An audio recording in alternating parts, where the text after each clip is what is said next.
Welcome दोस्तों, आप सभी का स्वागत है स्टूडेंट टॉक पर। आज हम शुरू करने वाले हैं एक बार और फिजिक्स से कुछ बेहतरीन क्वेश्चन। और ज्यादा समय वेस्ट नहीं करेंगे, सीधे क्वेश्चन पर आते हैं। ठीक है। आज का पहला क्वेश्चन आपसे पूछा गया है कि पदार्थ के संवेग और वेग के अनुपात को कौन सी भौतिक राशि द्वारा व्यक्त किया जा सकता है। देखिए, आप सभी को पता है कि जो संवेग होता है, संवेग की डेफिनेशन होता है mv, मतलब कि वस्तु के द्रव्यमान और वेग के गुणनफल को संवेग बोलते हैं। अगर हम इसे द्रव्यमान मतलब मास और v से हम वेलोसिटी को रिप्रेजेंट करें, तो P is equal to M भी होता है। ये होता है संवेग। अब इन्होंने पूछा है संवेग और वेग के गुणनफल को, तो P upon V is equal to M, मतलब क्या हो गया, तो होता है द्रव्यमान। ऑप्शन बी सही है। ओके। यहाँ पर आप द्रव्यमान कैसी होती है, एक होती है अदिश राशि। कैसी राशि होती है, एक अदिश राशि होती है। ओके, अगला क्वेश्चन हम देखते हैं। रॉकेट किसके सिद्धांत पर कार्य करता है। रॉकेट के बारे में आपसे पूछा गया है। ऊर्जा संरक्षण पर, बर्नौली प्रमेय पर, संवेग संरक्षण पर, या इनमें से कोई नहीं। ऊर्जा संरक्षण क्या होती है। ऊर्जा संरक्षण का मतलब है ना तो इसे उत्पन्न किया जा सकता है और ना ही नष्ट किया जा सकता है। ये ऊष्मागतिकी का प्रथम नियम होता है। ये कौन सा नियम होता है, ऊर्जा संरक्षण, थर्मोडायनेमिक्स का, थर्मोडायनेमिक्स फर्स्ट लॉ। ठीक है, ये होता है थर्मोडायनेमिक्स। सेकंड लॉ क्या होता है, दिशा को बताता है। ओके, चलिए। अब यहाँ पर हम आगे देखते हैं बर्नौली। बर्नौली प्रमेय के आधार पर आपको क्या एग्जाम्पल पता होता है, प्लेन। बर्नौली प्रमेय का एक अच्छा एप्लीकेशन है कि प्लेन को उड़ने में कैसे उड़ता है, ये बर्नौली प्रमेय के कारण। संवेग संरक्षण, संवेग संरक्षण क्या होता है, m1v1 is equal to m2v2, ये होता है। या फिर न्यूटन के नियम से भी इसे बोलते हैं, क्रिया के विपरीत प्रतिक्रिया नियम के अनुसार भी इसे बोलते हैं। लेकिन अगर हम रॉकेट की बात करें किस सिद्धांत पर कार्य करता है, तो संवेग संरक्षण के सिद्धांत पर रॉकेट कार्य करता है। ओके। अब हम अगला क्वेश्चन देखते हैं। आपसे अगला क्वेश्चन पूछा गया है, गुरुत्वाकर्षण के सार्वभौमिक नियम का प्रतिपादन किसने किया था। गुरुत्वाकर्षण, गुरुत्वाकर्षण की यहाँ पर बात हुई है कि सार्वभौमिक नियम का प्रतिपादन किसने किया था। आपके ऑप्शन है गैलीलियो, न्यूटन, कोपरनिकस, या इनमें से कोई नहीं। हम सभी जानते हैं गुरुत्वाकर्षण का सार्वभौमिक नियम किसने दिया था, गैलीलियो ने। इन्होंने अपने सभी नियम जो दिए हैं उसे लिया है प्रिंसिपिया, प्रिंसिपिया नाम की पुस्तक है, उसमें इन्होंने लिखा हुआ है। ठीक है ना। चलिए आगे बढ़ते हैं। अगला क्वेश्चन है, पास्कल इकाई है। पास्कल किस चीज की इकाई है, आपसे पूछा गया। दाब की इकाई है। दाब क्या क्या होता है, एफ अपॉन ए। वर्षा के लिए क्या होता है, रेन गेज, रेन गेज। ठीक है। और आर्द्रता के लिए क्या होता है, हाइड्रोमीटर, हाइड्रोमीटर। और तापमान के लिए क्या होता है, केल्विन पैमाना, है ना, केल्विन स्केल होता है। तो यहाँ पर क्या हो जाएगा, पास्कल के लिए, पास्कल होता है दाब के लिए। Okay, pascal. इस तरह से हम इसे रिप्रेजेंट करते हैं। अगला क्वेश्चन हम देखते हैं, क्यूसेक से क्या मापा जाता है। क्यूसेक, क्यूसेक से क्या नापा जाता है। अब देखिए, जो क्यूसेक आपके ऑप्शन दिए हैं, जल का बहाव, जल की गहराई, जल की मात्रा, या जल की शुद्धता को नापा जाता है। आपका सही ऑप्शन है जल की बहाव को। क्यूसेक से जल के बहाव को मापा जाता है। अगर क्यूसेक, अगर आपसे पूछा जाए किस सिद्धांत पर कार्य करता है, तो आपको याद होना चाहिए कि किस क्यूसेक करता है, बर्नौली के सिद्धांत पर। किस पर, बर्नौली थ्योरी पर कार्य करता है क्यूसेक। ओके। इससे क्या होता है, हवा पानी के बहाव को मापा जाता है। अगला क्वेश्चन, निम्नलिखित में से कौन सबसे अधिक प्रत्यास्थ है। प्रत्यास्थता क्या होती है, प्रत्यास्थता होती है जब हमने किसी चीज पर बल लगाया, ये है कोई वस्तु, ठीक है, इस पर हमने एफ फोर्स लगाया, ये ओल्ड कंडीशन है। फिर एफ फोर्स लगाने के बाद न्यू कंडीशन क्या हुई, ये थोड़ा सा ऐसा चपटा हो गया क्योंकि यहाँ से एफ फोर्स आ रहा है। ठीक है, ये हमने इंट्रोड्यूस किया, इंट्रोड्यूस किया एफ को। अब अगली कंडीशन में हमने क्या किया, एफ को रिमूव कर लिया, रिमूव कर लिया, तो ये जो टुकड़ा है वापस से वैसा ही आ जाता है ओल्ड कंडीशन में। कैसा आ जाता है, ओल्ड कंडीशन में आ जाता है, जो इसकी पुरानी कंडीशन थी उसमें आ जाता है। इसे हम बोलते हैं प्रत्यास्थता। मतलब पहले वस्तु ऐसी थी, बीच में हमने फोर्स लगाया, और फोर्स लगने के बाद यहाँ पर जो समय लगा, डेल्टा टी, इसको अपनी पुरानी स्थिति में वापस आने के लिए जो समय लगा, डेल्टा टी, इसे हम बोलते हैं वह वस्तु उतनी ज्यादा प्रत्यास्थ है। जितना कम समय होगा, जितना कम होगा डेल्टा टी, उतनी ज्यादा प्रत्यास्थ है। अगर हम गीली मिट्टी को कर देते हैं, तो गीली मिट्टी सूखने के पश्चात अपनी प्रारंभिक स्थिति में नहीं आ पाती, इसलिए ये प्रत्यास्थ नहीं है। ठीक है। आपसे पूछा है कौन सबसे अधिक प्रत्यास्थ है, उसके बाद प्लास्टिक। अगर आप प्लास्टिक को दबाओगे तो प्लास्टिक रबड़ के मुकाबले काफी लेट आता है। ठीक है, तो प्लास्टिक से ज्यादा रबड़ और रबड़ से ज्यादा होता है स्टील, तो स्टील। अगर इनके हम क्रम की बात करें तो इस तरह से होगा, स्टील, स्टील से कम होता है रबर, रबर से कम होता है प्लास्टिक। ठीक है, और जो मिट्टी होती है, गीली मिट्टी, ये सबसे ज्यादा अप्रत्यास्थ होती है। ठीक है, अगला क्वेश्चन है भाई, कौन सा बल है जिसके कारण धरती के केंद्र की ओर खींचा चला जाता है? मतलब हम कोई वस्तु को ऊपर फेंकते हैं तो वो वापस धरती पर आती है, उसे हम क्या बोलते हैं? जी, इसे हम बोलते हैं गुरुत्वाकर्षण।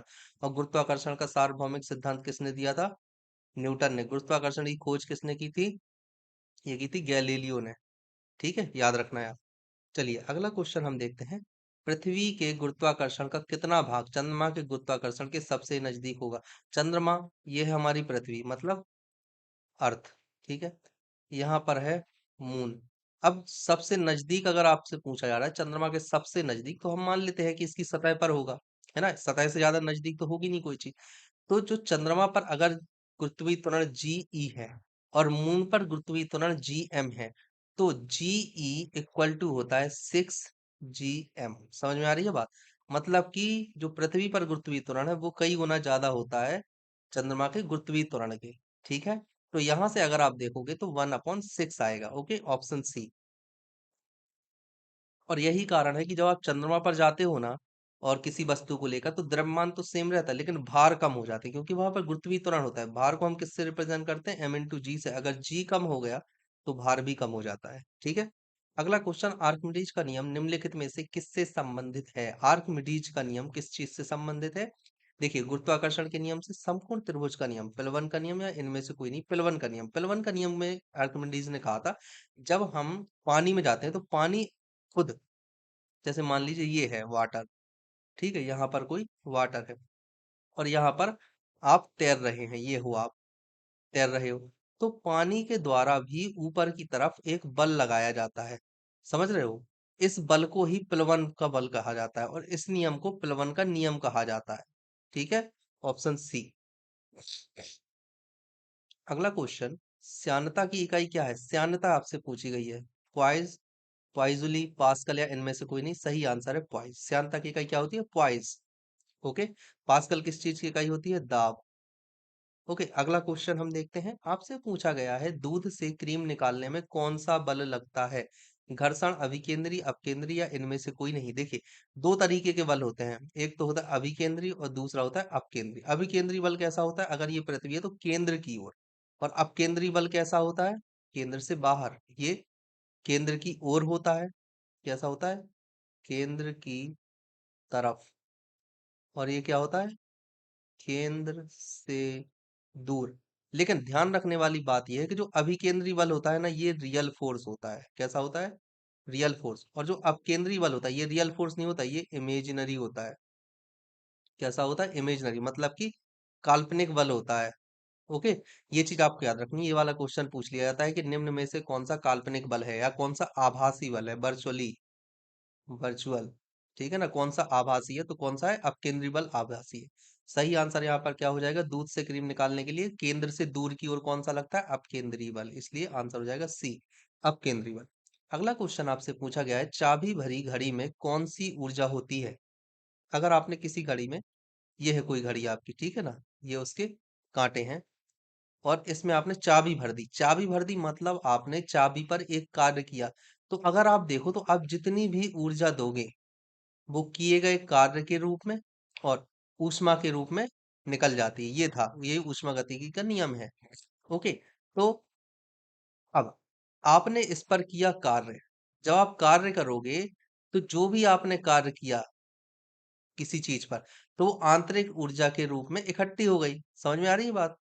ओके, जैसे आपने अगर W कार्य किया तो वो आंतरिक ऊर्जा के रूप में इकट्ठी हो जाएगी और कुछ ऊष्मा जो होती है माइनस होगा। यहाँ पर W कार्य किया, आंतरिक ऊर्जा के रूप में इकट्ठी हो गई और, अरे फिर से माइनस हो गया, एक मिनट मैं इसे क्रॉस कर देता हूँ।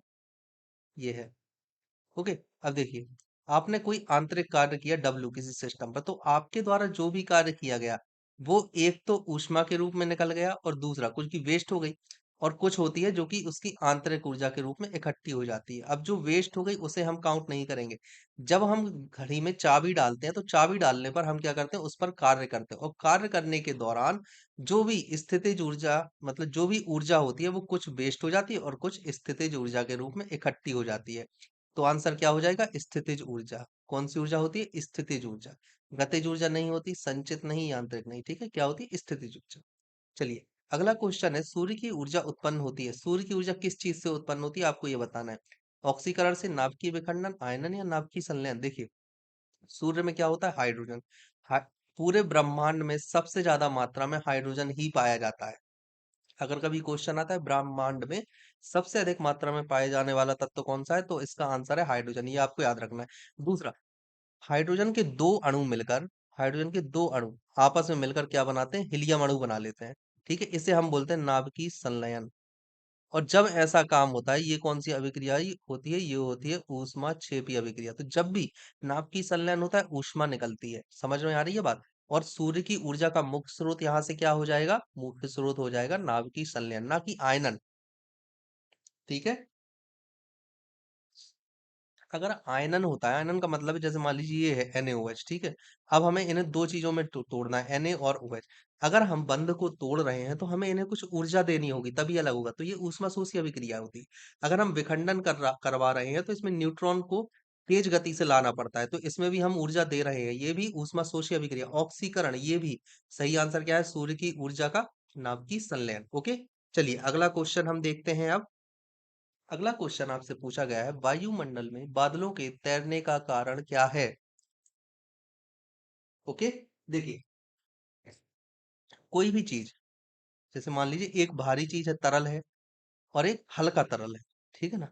तो जो हल्का तरल होता है, ये जिसका वेट कम होता है, लाइट वेट लिख लेते हैं, लाइट वेट, ठीक है ना। और एक होता है भारी, मतलब हैवी, हैवी वेट होता है। अब अगर आप चाहते हो लाइट वेट हैवी वेट पर तैरे, मतलब कि जो इसका घनत्व होता है, घनत्व, डेंसिटी, डेंसिटी, जिसकी डेंसिटी कम होगी वह तैरेगा। समझ में आ रही है बात, जिसकी डेंसिटी कम होगी वह तैरेगा। अगर आप बात कर रहे हो बादलों के तैरने का कारण वायुमंडल में, तो मतलब अगर बादल तैर रहे हैं तो बादल की डेंसिटी कम है, बादल की डेंसिटी कम होने की वजह से ये तैरते हैं। तो क्या हो जाएगा सही आंसर, घनत्व। ठीक, घनत्व को ही इंग्लिश में डेंसिटी कहते हैं। तो घनत्व कम होने के कारण जो बादलों का घनत्व होता है, बादलों का घनत्व,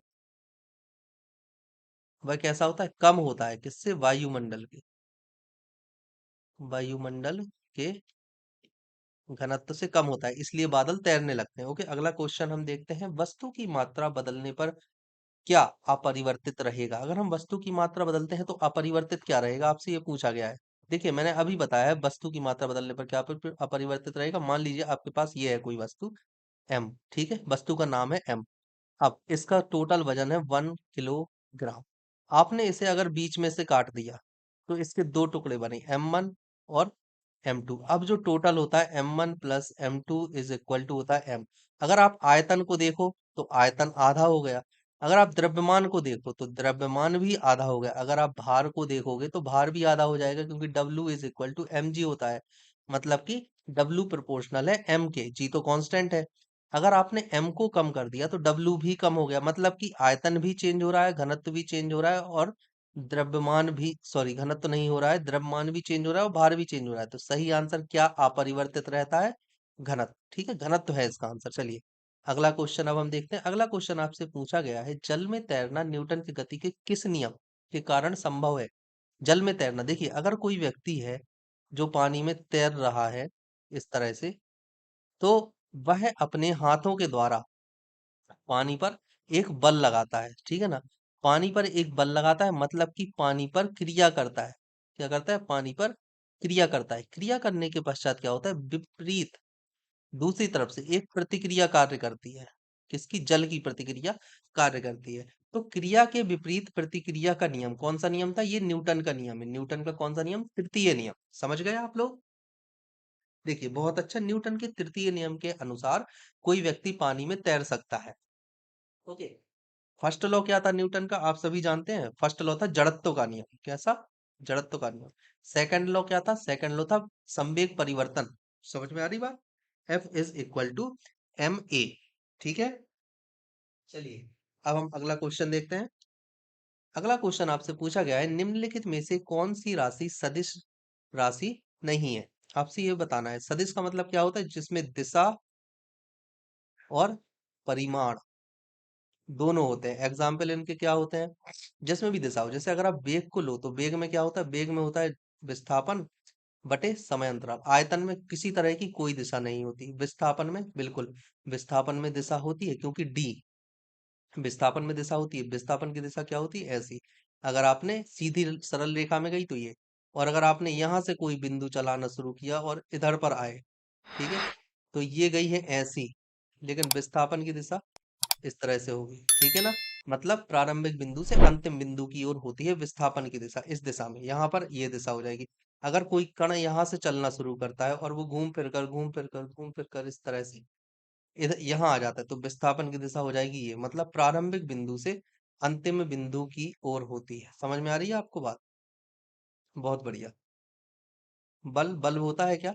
देखिए, एफ को हम रिप्रेजेंट करते हैं एम इंटू ए से, और यहाँ पर ए का मतलब क्या होता है? M into delta V by delta T. यहाँ पे वी क्या होता है? वेग। अगर वेग सदिश है तो बल भी सदिश होगा। आंसर क्या हो जाएगा? Option B. मतलब आयतन। आयतन सदिश राशि नहीं है। आयतन एक कैसी राशि? अदिश राशि है। समझ में आ रही है बात? चलिए आगे बढ़ते हैं। एंगस्ट्रॉम क्या मापता है? एंगस्ट्रॉम को मैंने कई बार देखा है। एंगस्ट्रॉम मतलब होता है 1 metre is equal, sorry, angstrom का मतलब 10⁻⁻10 मीटर। ये होता है आपका एक एंगस्ट्रॉम, है ना। और इसमें हम क्या नापते हैं? तरंग दैर्ध्य। आवर्तकाल नापेंगे नहीं। आवर्तकाल किस में नापते हैं? सेकंड में। आवृत्ति किस में नापते हैं? हर्ट्ज में। और समय वही सेकंड, ठीक है ना। तो तरंगदैर्ध्य एंगस्ट्रॉम की इकाई होती है। अगला क्वेश्चन, किस वैज्ञानिक ने सर्वप्रथम बर्फ के दो टुकड़ों को आपस में घिसकर पिघला दिया? आपस में घिसकर पिघला दिया, किसने पिघलाया था? आपको ये बताना है। सेल्सियस ने, जूल ने, डेवीमैन ने, या इनमें से कोई नहीं? इसका सही आंसर है ऑप्शन डेवी। ठीक है ना।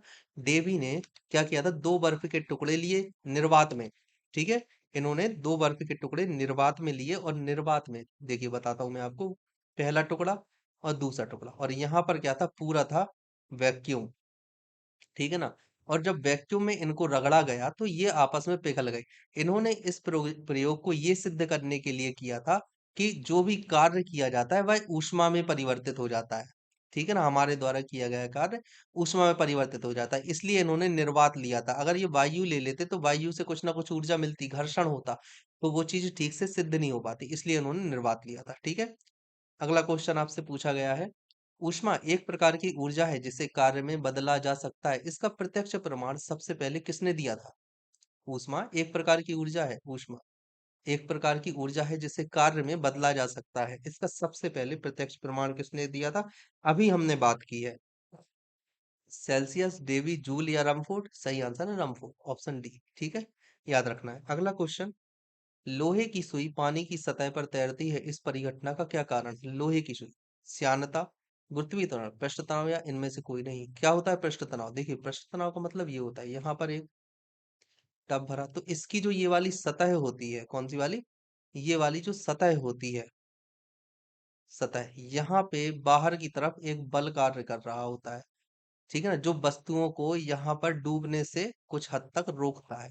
इसे हम बोलते हैं, इस वाले बल को जो लगाया जा रहा है पृष्ठ तनाव को कहलाता है, ठीक है ना। अब ये काम कैसे करता है? देखिए मान लीजिए ये एक बूंद है कोई पानी की, ठीक है ना, और पानी की प्रत्येक बूंद अपनी चारों दिशाओं में बराबर फोर्स लगाती है। तो जब ये वाली बूंद होती है, इस पर यहाँ से एक अलग बूंद फोर्स लगाती है जो ये वाली है, और यहाँ की बूंद इस पर अलग फोर्स लगाती है। यहाँ की बूंद नीचे की तरफ लगाती है, और यहाँ की बूंद ऊपर की तरफ लगाती है, ठीक है। अब क्या होता है, अगर पानी की बूंद सतह के नीचे है तो ये दोनों फोर्स, ये वाला ये वाला ये वाले ये वाले, तो आमने सामने के फोर्स एक दूसरे को कैंसिल कर देते हैं और पानी के अंदर पृष्ठ तनाव नहीं लगता। लेकिन अगर हम सतह की बूंद की बात करें, अगर कोई सतह की बूंद है, कैसी बूंद है? सतह बूंद है, तो सतह बूंद पर किस तरह से करेगा? ये सबसे ऊपर हो गया, ये बगल वाली बूंद ने फोर्स लगा, ये दोनों ने, और ये नीचे वाले ने लगाया। तो जो ये एफ था, ये वाला, तो ये तो बगल वाले तो कैंसिल हो जाएंगे, अगल बगल वाले, लेकिन जो नीचे से एफ लगा रहा है इसको संतुलित करने के लिए ऊपर से किसी तरह का कोई फोर्स नहीं लगता, परिणाम स्वरूप ये यहाँ पर पृष्ठ तनाव उत्पन्न हो जाता है। समझ में आ रही है बात? तो सुई किस वजह से तैरती रहती है? श्यानता के कारण, गुरुत्वीय त्वरण के कारण, या पृष्ठ तनाव के कारण? इसका सही आंसर आपको बताना है और सही आंसर है पृष्ठ तनाव। ठीक है, पृष्ठ तनाव के कारण तैरती होती है। आखिर श्यानता क्या होती है? जानते हैं? देखिए, श्यानता होती है, जैसे आपने ग्रेफाइट देखा है, ग्रेफाइट में क्या होता है, सतहें होती हैं, है ना, और आपस में जो एक दूसरे के ऊपर होती हैं और सरकती रहती हैं। ठीक है, उन्हें हम बोलते थे ग्रेफाइट। स्नेहा का कार्य इसीलिए किया, स्नेहा के रूप में ग्रेफाइट का उपयोग इसीलिए किया जाता है। इसी तरह से कोई भी द्रव होता है जिस जो कि कई सतहों से मिलकर बना होता है। ये पहली सतह हो गई, ये दूसरी सतह हो गई, ये तीसरी सतह हो गई, ये चौथी सतह हो गई। इस तरह से बहुत सारी सतहों से मिलकर बना हुआ होता है। तो इन सतहों के बीच में जो आप ये खाली जगह देख रहे हो, ये खाली नहीं होती, ये एक दूसरे पर खिसकती रहती हैं। समझ रहे हो? ये कोई सतह कितनी तेजी से खिसक रही है वह उतना कम श्यान होगा। और ये जो सतह हैं, सतह पहली, दूसरी, तीसरी, चौथी, ये एक दूसरे के ऊपर कितने मुश्किल से खिसक सकती हैं। अगर ऐसा हो, जितनी ज्यादा मुश्किल से खिसक सके, उसकी श्यानता उतनी ही ज्यादा होती है। ठीक है, चलिए अगला क्वेश्चन हम देखते हैं। निम्नलिखित में से किस द्रव का घनत्व सबसे कम होता है? घनत्व की बात यहाँ पर की जा रही है। अब देखो, ये ऐसा क्वेश्चन है जिसका आपको ऑलरेडी घनत्व एक एक का पता हो तो ही आप बता सकते हो। ठीक है ना? देखो, ये क्वेश्चन कई बार आ चुका है, तो बस आपको इन्हीं का याद रख लेना। धीरे धीरे चीजें और भी हैं, और भी घनत्व क्वेश्चन जैसे जैसे आते जाएंगे याद करते जाना। एक साथ याद करने को बैठोगे तो नहीं हो पाता है।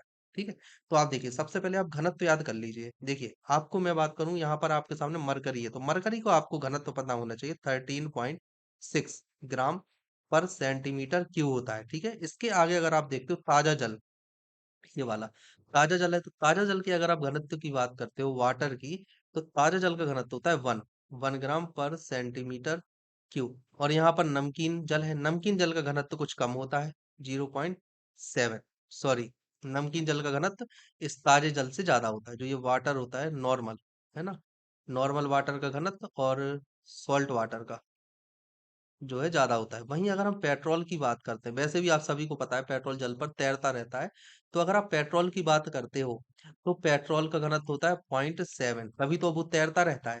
तो आपको इन सब का याद कर लेना है, और इन सब में सबसे ज्यादा इंपॉर्टेंट है जो आपको याद करना है, वो आपको याद करना है जल का होता है 1। ठीक है ना?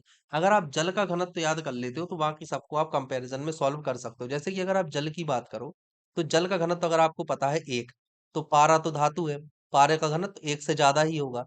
ठीक है, वही नमकीन जल, इसमें आपने कुछ मिला दिया, सॉल्ट हो गया, गाढ़ा हो गया, इसका घनत्व ज्यादा हो जाएगा। ठीक है, तो यहाँ पर, और जो दूसरी बात पेट्रोल है, पेट्रोल हमेशा पानी की सतह पर तैरता रहता है। अगर ये आप वाटर मानोगे, तो यहाँ पर ऊपर ही रहेगा पेट्रोल, है ना, पेट्रोल पानी की सतह पर तैरता रहता है, तो पेट्रोल का घनत्व तो कम होगा।